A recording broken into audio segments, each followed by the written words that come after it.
정치권 상황에 하이킥을 날리는 속 시원한 정치 토크쇼 거침없이 하이킥 시작하겠습니다.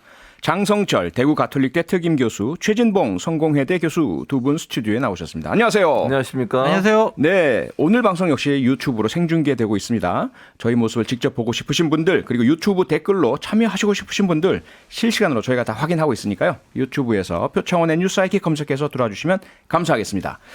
네, 오늘 국민의힘 이야기 먼저 좀 해볼까요? 윤석열 대선 후보 확정됐고요.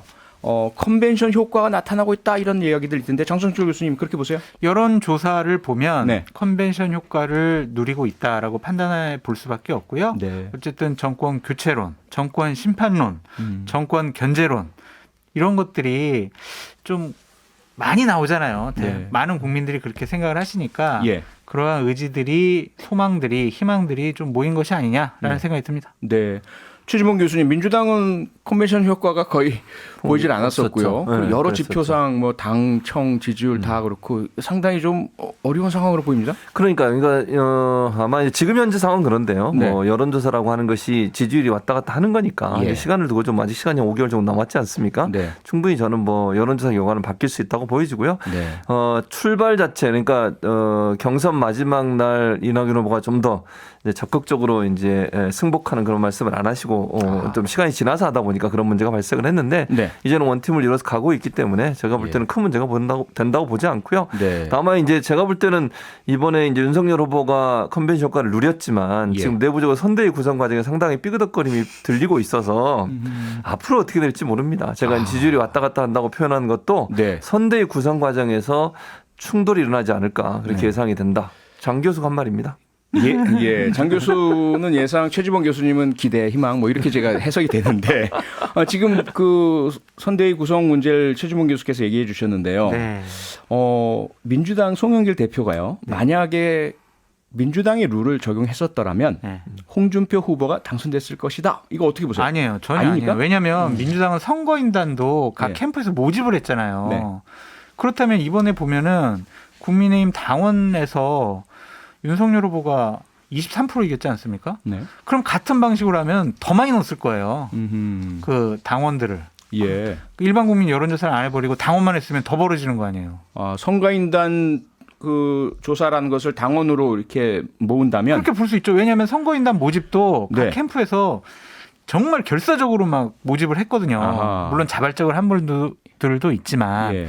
그렇다면은 조직에서 국민의힘에서 일반 국민 여론조사에는 전혀 그런 어떤 모집이라 그럴까요? 일반 국민은 그냥 여론조사니까 없는데 예, 동원할 수가 없었다. 당원들 같은 경우에는 예. 각 캠프에서 막 동원을 한 거 아니에요. 그리고 윤석열 후보 같은 경우에는 외곽 조직이 5개가 있어요. 어허. 거기서 많이 지금 당원을 집어넣어가지고 이번에 예. 조직표에서 밀렸다라는 것이 분석의 평가니까 네.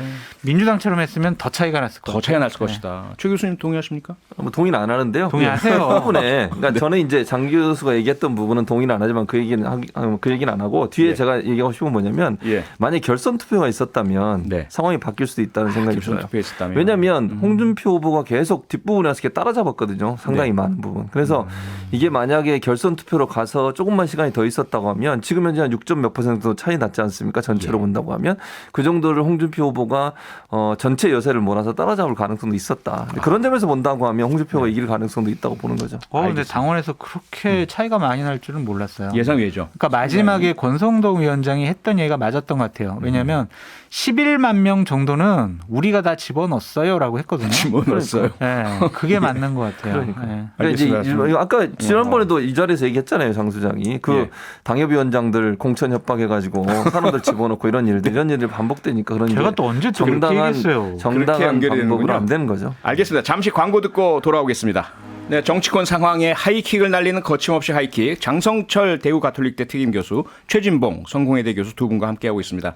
국민의힘 경선 이후 이 얘기를 좀 하고 있는데요. 앞서 경선 후유증 이야기가 나왔었습니다. 선대위 구성 과연 잘 될까?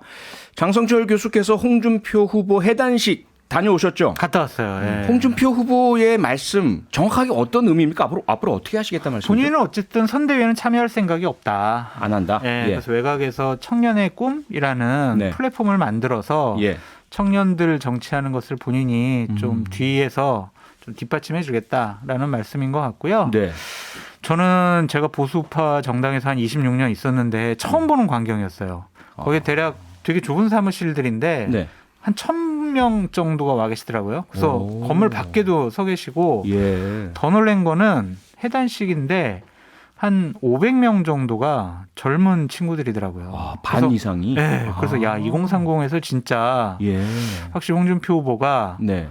정말 인기가 있었구나라는 거고 네. 그분들은 다 당원이었어요. 아. 당원이었고 당원들만 오신 네, 거다. 커뮤니티에 속해 있는 예. 네. 홍준표가 좋아서 당원을 가입을 해서 예. 그래서 지금 지지했던 분들인데 네. 그분들의 열기를 보수우파 정당에서 잘 받아들여야지 예. 정말 조류의 기회거든요. 예. 그렇게 보수우파 정당이 그랬던 20, 적이 30대 없잖아요. 젊은 분들의 관심과 눈길을 받아본 적이 별로 없어요. 네. 근데 지금 당에서는 역선택이니 뭐 아예 뭐 2030 그 표 없어도 뭐 대선에 큰 영향 없어 이런 식의 얘기가 나오고 있거든요. 아. 큰일 났다라는 생각이 듭니다. 네. 아니 그러면 청년들을 위한 플랫폼을 만들고 청년들 정치 후원 지도를 네. 해주겠다라는 말씀을 네. 일각에서는 창당, 일각에서는 혹은 아니요. 정치적인 세력화 이렇게 이야기했는데 그건 절대로 아닙니다. 전혀 아니고요. 네. 청당할 뭐 이유도 없고 그럴 네. 힘도 없어 보이고요. 어쨌든 경선에 대한 불만을 표시한 거라고 보여지고 경선 불만. 네, 네. 그것 때문에 선대위는 참여하기가 이름만 올리는 것도 좀 싫다라는 입장인 것 같습니다. 아, 최진봉 교수님께서 보시는 홍준표 의원의 이런 모습 네. 어떻죠? 그러니까 일단 뭐 제가 장 교수님 동의하는 말은 그런 거예요. 경선에 대한 불만이 분명히 있는 것 같아요. 네. 그러니까 사실은 일반 여론조사 10% 이상 본인이 이겼는데 어떻게 이게 결과가 이렇게 나올 수 있느냐 하는 부분. 그리고 과연 이런 상황으로 이런 후보가 이길 수 있을까? 그러니까 당신만 믿고 가는 것이 과연 바람직한가 하는 부분에 대한 불만이 있는 것 같고 그걸 이제 표출하는 방식이라고 저도 봐요. 네. 그러니까 이게 무슨 그렇다 불복을 할 수는 없잖아요. 예. 경선 불복을 하는 건 본인의 정치적인 생명에도 상당히 큰 타격을 줄 수 있고 비난이 엄청나게 커지기 때문에 그렇게는 할 수 없지만 네. 간접적으로 사실 이제 불만을 표시하는 방식이라고 보여지고 예. 본인이 어쨌든 새롭게 개척한 지지층 아닙니까? 20대, 30대 같은 네. 경우에. 그 국민의힘은 한 번도 경험하지 못했던 지지층이고 그런 사람들을 쭉 끌고 가면서 본인의 정치 세력화를 좀 더 모색해 보겠다는 의도라고도 저는 보여요. 이게 네. 예를 들면 창당은 아니다 할지라도 예. 어쨌든 새로운 정치 세력화 그리고 본인이 물론 뭐 다음에 또 대선에 나갈지 안 나갈지 모르겠습니다만 정치를 하는 입장에서 보면 어떤 그 충성도가 높은 지지층이나 새로 발굴된 지지층을 끌고 가는 것은 본인의 정치 행보에 도움이 된다고 판단했을 가능성이 있어요. 네. 그리고 본인이 그런 세력을 규합을 해놓으면 예. 어쨌든 당으로부터 러브콜도 오게 될 거고 당에서 도움을 요청하는 상황이 오게 될 거니까 네. 본인의 정치적인 어떤 입지는 더 강화될 수 있는 요소가 될 거다. 네. 그런 그거는 부분인 교수님의 분석인데 예. 어쨌든 홍준표 후보와 후보 측은 정치 세력화할 생각이 없고 입지를 강화하기 위한 뭐 퍼포먼스 그러한 행태는 아니다라고 아니다. 선을 긋고 있습니다. 알겠습니다. 자 그러면 어쨌든 홍준표 후보 한 사람은 아니라고 하더라도 네. 홍준표 후보와 어쨌든 그러한 어떤 모습을 보고 대거 입당하셨던 2030 네. 그리고 이번에 실망해서 이탈했다라고 알려지고 있는 네. 그분들 윤석열 후보나 국민의힘에서 적극적으로 잡지 않는 모양새 이 상황 어떻게 보세요? 적극적으로 잡지 않는 것만 해도 다행인데 네. 지금 그분들에게 상처를 주고 있어요. 아. 너희들은 역선택이야. 너희들 어차피 탈당하는 거 보니까 진짜로 우리 말이 맞았어. 결국에는 민주당 찍을 거 아니었어? 그러니까 탈당하는 거지. 라고 얘기를 하고 네. 김종인 위원장 같은 경우에는 아이 뭐 2030 뭐 대선에 큰 영향 없어. 이런 식으로 얘기하잖아요. 그러니까 안 붙잡아 주는 것만 안 붙잡아줘도 괜찮은데 네. 거기다가 그냥 나가라고 등 떠미는 것이 아니냐. 예. 지금 그래서 이준석 대표 같은 경우에는 상당한 수준으로 우려를 표명하고 있고 예. 그리고 김재원 의원 같은 경우도 네. 에이 뭐 지난 주말에 한 40명 탈당했는데 그러게요. 이게 뭔 영향이 있어? 그러니까 윤석 대표가 아니다. 수도권에서 1,800명 탈당하지 않았느냐. 네. 왜 그런 거짓말 하는지 모르겠다라고 지도부들 사이에서도 네. 좀 논란이 있는 것 같습니다. 아니 김재원 최고위원 사무처 당 사무처에서 받은 숫자라고 하면서 40명이라고 얘기를 했는데 근데 당 대표는 전혀 다른 1,800명 얘기하고 이게 어떻게 이렇게 커다란 차이가 나죠? 그러니까 이해가 안 돼요. 그러니까 김재원 최고가 무슨 자료를 받았는지 이해가 안 되고 예. 그래서 이준석 최고가 아까 보니까 자료를 다 갖고 얘기도 하고 페이스북에다 올렸더라고요. 아하. 하여튼 김재원 네. 의원이 말조심을 해야 된다라고 말씀드립니다. 네. 그런데요, 최진봉 교수님. 예. 지금 장성철 교수께서 말씀 주셨지만 2030 세대가 대거 국민의힘에 입당하고 홍준표 후보 지지하고 한 것이 어떻게 보면 민주당이나 현 정권에 대한 어떤 비판이나 뭐 응징 이런 의사표시일 수도 있겠는데 그런 청년들 우리 편 아니야라고 내쫓는 국민의힘 그렇다고 이분들이 다시 민주당으로 올까요? 어떻게 보세요? 뭐 저는 정성을 들이면 올 수 있다고 봐요. 정성을 들이면. 그러니까 예를 들면 이분들이 글을 올리는 거 보면 그 젊은 세대들 특히 이제 20, 30대가 국민의힘 지지층들이 모여서 이제 글을 올리는 이 페이지가 있거든요. SNS에. 가보면 차라리 이재명 지지하겠다 이런 얘기 하는 분들도 있어요. 그래요. 네, 그러니까 이런 거죠. 한마디로 얘기하면 누군가를 선택해야 된다고 하면 이제 나는 국민의힘 지지 안 하겠다. 이쪽으로 돌아서겠다. 이런 표현을 하는 분들도 많이 있더라고요. 그만큼 실망했다. 그렇죠. 아니, 절대로 이재명 후보는 못 찍겠다라는 분들도 많아요. 그러니까 그런 분도 있지만 예. 장 교수는 자꾸 내가 하는 말에 이제 딴지를 걸려고 하는 그런 분도 있는데 네. 반대로 이거 뭐 이런 표현 제가 그 글에 있는 거 노인당 됐다. 이제 더 이상 국민의힘 지지 못하겠다. 이재명이 당선될 거다. 이재명 아니 근데 지지하겠다. 일부 이렇게. 언론에서도 그렇게 제목을 뽑는데 저 섬뜩섬뜩했어요. 그런 그러니까요. 제목 그래서 이제 해도 되나요? 저는 그래서 이게 반대로 이쪽으로 넘어올 가능성이 있다고 저는 봐요. 얼마나 잘하느냐의 문제겠죠. 물론 민주당이 정성껏 20, 30대가 정말 좋아하는 정당으로 모습으로 가야 되고 또 예. 이재명 후보도 그 20, 30대를 끌어모으기 위해서 정책적으로도 많은 부분 노력을 해야 되고 이런 부분이 필요하지만 예. 충분히 가능성은 저는 있다고 봅니다. 네. 좀 전에 장성철 교수께서 김종인 전 비대위원장의 어떤 2030 뭐 별로 투표도 안 할 건데라는 그런 이야기 해주셨는데 당에서는 어쨌든 김종인 비대위원장이 매우 중요하고 선대위 이끌어 가셔야 된다라는 그 의사표시 계속 하고 있지 않습니까?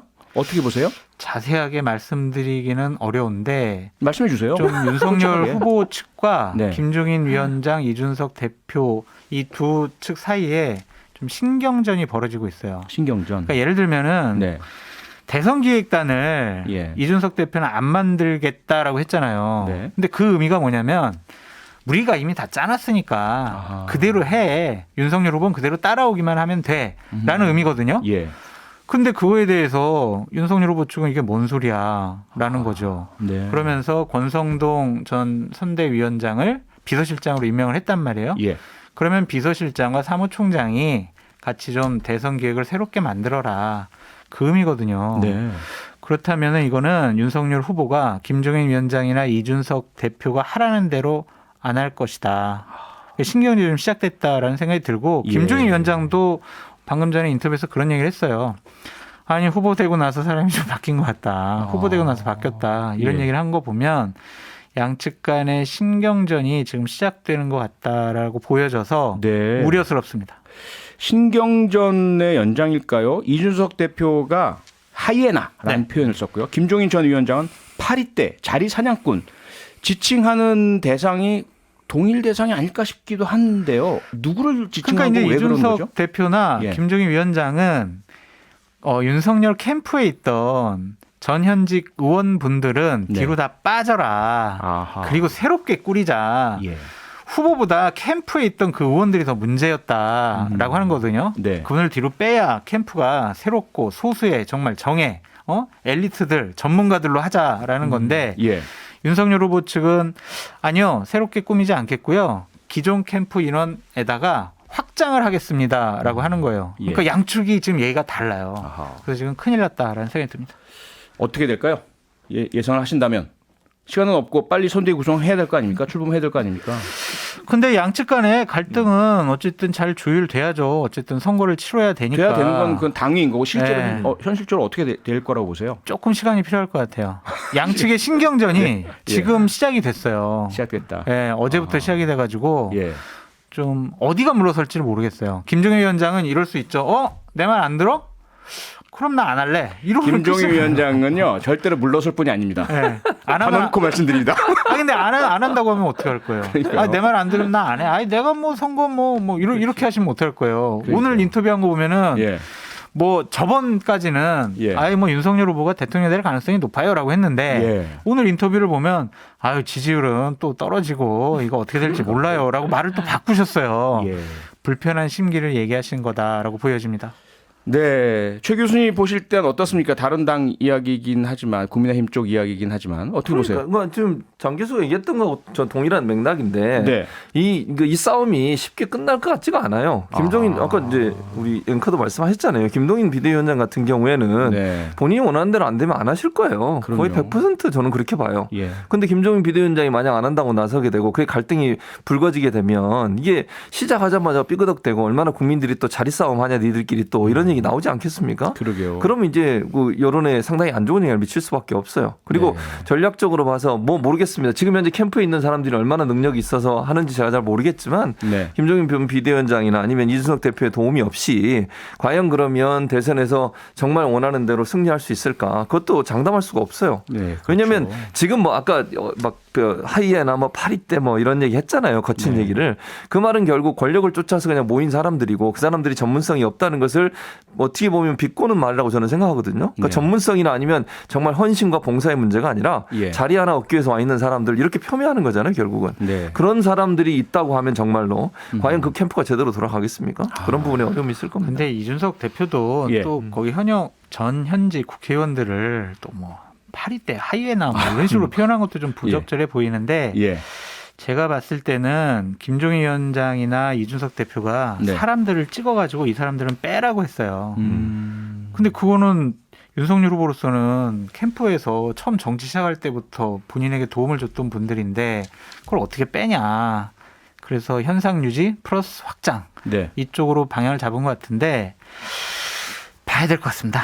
어디가 이길지. 예, 누구를 빼라란 특정인들 뭐 검역은 못 하시더라도 어느 정도 윤곽은 잡히시나요? 그럼요. 다- 그리고 실제로 확인을 하신 내용이고요. 네. 네, 알겠습니다. 이름을 저한테 제가- 얘기했어요. 아까. 제가 예측은 좀 틀려도 네. 정보는 제가 100% 정확한 정보만 말씀드립니다. 혹시 예측은 누구인지 많이 말씀 가능하신가요? 아니요. 예측은. 네, 알겠습니다. 6718님께서 지금 이런 문자를 주셨어요. 통 크게 양보해야죠.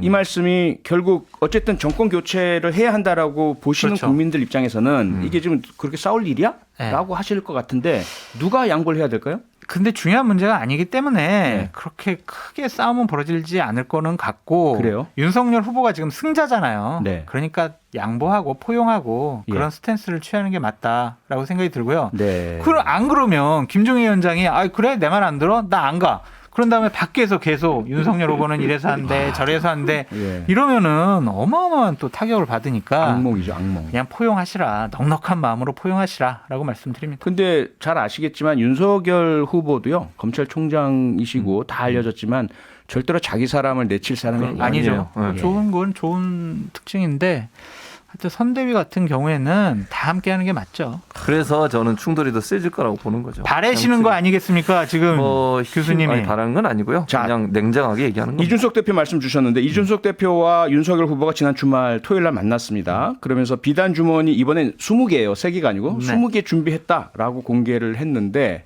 장성철 교수님 알고 계시죠? 이게 뭡니까? 아니 그러니까 예를 들면 네. 진영을 어떻게 결속시킬 것이냐, 예. 20, 30대를 어떻게 잡아올 것이냐, 그리고 본인과 가족과 뭐 이런 것에 대한 리스크 관리를 어떻게 할 것이냐, 아하. 그다음에 대통령으로서의 비전과 자질을 어떻게 보여줄 것이냐, 네. 그리고 단일화를 대하는 자세는 어떻게 취해야 될 것이냐, 네. 그리고 선대위 구성하는 우리가 이렇게 했다, 아하. 이런 것들을 주로 얘기한 것 같습니다. 네. 알겠습니다. 최 교수님. 네. 안철수 대표. 네. 지금 국민의힘에서 이렇게 뭐 내홍도 일어나고 또 김종인 전 비대위원장이 과연 등판을 할지 안 할지 이런 변수 속에서 안철수 대표의 어떤 앞으로의 행보, 단일화의 전망 어떻게 보십니까? 저는 단일화를 이제 막판에 가서 할 가능성이 높다고 개인적으로 생각을 하는데요. 막판에요. 왜냐하면 네. 이제 안철수 대표 입장에서는 본인이 이제 좀 죄송스러운 말이지만 당선 가능성은 이제 좀 낮잖아요. 현재 지지율로 보면. 네. 그랬을 때 본인이 막판에 가서 뭔가를 얻어내고 반대로 차라리 단일화를 하는 쪽으로 가지 않을까 하는 생각은 개인적으로 갖고 있습니다. 다만 네. 김종인 전 비대위원장이 이제 만약에 오셔서 선대위원장을 하시면 네. 쉽게 녹록하게 하지 않으실 거예요. 계속 압박할 겁니다. 그렇죠. 막판에. 그래서 본인이 정말 원하는 만큼의 그걸 얻어서 과연 할 수 있을까. 그렇게 되면 충돌이 더 커져서 아하. 어찌 보면 또 완주한다고 하는 말까지 나오지 않을까 하는 생각도 들어서 네. 김종인 전 비대위원장은 예전에 사이가 별로 안 좋잖아요. 그렇죠. 서로 감정이. 그래서 네. 그것도 하나의 어떤 그 요인으로 작용할 가능성이 있다고 봅니다. 이준석 대표하고도 사이가 안 좋죠. 네, 안 좋죠, 사실은. 네. 자, 마지막으로 장성철 교수님. 네. 뭐 대통령 선거가 가장 관심의 대상이긴 하지만 국회의원 재보궐선거 네. 특히 그 중에서도 종로 많은 관심입니다. 이준석 대표가 저랑 뉴스사이킥에서 인터뷰하면서 절대로 안 나간다라고 이야기를 하셨는데 믿으세요, 그냥. 안 나간다는데 그 본인이. 말이 그대로다. 그러니까 자, 그렇다면 누가 본인 얘기를 하잖아요. 예. 제 역할은 대선 후보 지원에 있습니다. 네. 종로에 제가 붙어 있으면 후보를 지원 못 합니다. 네. 그렇기 때문에 저는 안 나갑니다. 그런 거잖아요. 네. 근데 만약에 예. 내년에 종로에 민주당의 후보랑 국민의힘 쪽 사람을 대입을 해봤는데 예. 이준석 대표만 이기는 걸로 나와요. 네. 안 나갈 수가 없죠. 아하. 그러니까 지금 상황에서 우리가 예측하는 거는 무의미해 보이고 그런 걸 보고 정치는 생물이다 이러는 거죠. 그렇죠. 럭비공이에요. 어디로 튈지 몰라요. 그러니까 지켜보시는 게 좋을 것 같고 네. 저는 안철수 후보 얘기를 잠깐 좀 말씀을 드리면 예. 죄송합니다. 이준석 대표나 김종인 위원장은 안철수 후보에 대해서 기를 죽이고 정말 정치에서는 안 될 사람으로 치부해버릴 거예요. 그래서 지지율을 5% 이하로 묶어가지고 그냥 안철수 후보가 출마하더라도 별 영향 우리 없게. 국민의힘이 후보가 당선되는데 아무 영향이 없어라고 할 정도로 계속 무시하고 족쇄 전략을 할 겁니다. 네. 그렇게 보여요. 그럴 것 같네요. 네. 알겠습니다. 오늘 여기까지 하죠. 지금까지 최진봉 교수, 장성철 특임 교수 두 분과 함께했습니다. 다음 주에 뵙겠습니다. 수고 많으셨습니다. 감사합니다. 감사합니다. 평일 저녁 6시 5분에 여러분을 찾아갑니다. MBC 라디오 표창원의 뉴스 하이킥.